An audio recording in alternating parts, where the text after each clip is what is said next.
Rayhon Beruniy qayerda turadilar? Ilm ma'rifat charog'i Beruniyning hovlisi ana bu yerda. Xo'p, rahmat. Hayır. Rahmat otaxon. Siz kimsiz? Men Ibn Sino'man. Ibn Sino? Men siz to'g'ringizda ko'p eshitganman.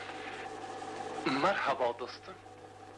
Buyursangiz, bizga avval toza ustivosh bilan yuz qo'l yuvish uchun biroz sirka bersalar. Bu qaysi xalqni va qaysi bir o'lkaning odati bo'ldi? Bu odat qaysi o'lkada qora bobo hukmron bo'lsa, o'sha yerning odati bo'lishi kerak. Marhabo. Qani.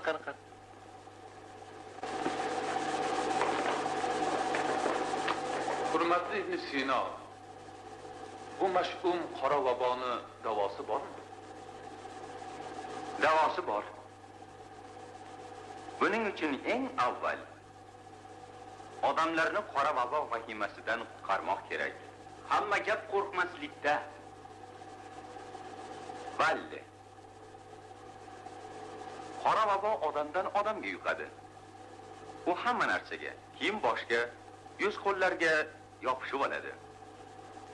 Shuning uchun oldi sotdini man etib bozorlarni yopish kerak. Vaqtincha masjidlarni ham berkitish kerak. Namozni har kim uy-uyida o'qib tursin.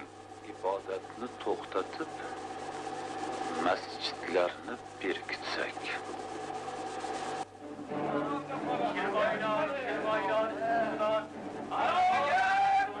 Esmadim demaylar!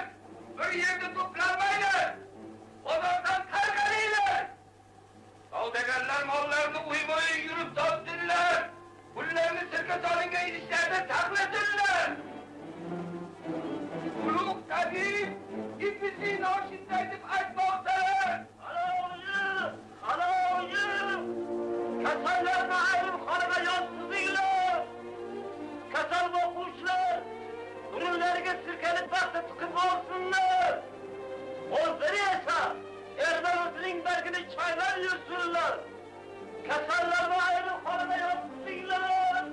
Kasal boquvchilar burunlariga sirkali paxta tiqib olsinlar! Bozorda, masjidda to'planmaysizlar! Masjidda har bir kasal kishidan 100 odam bemor bo'lishi mumkin.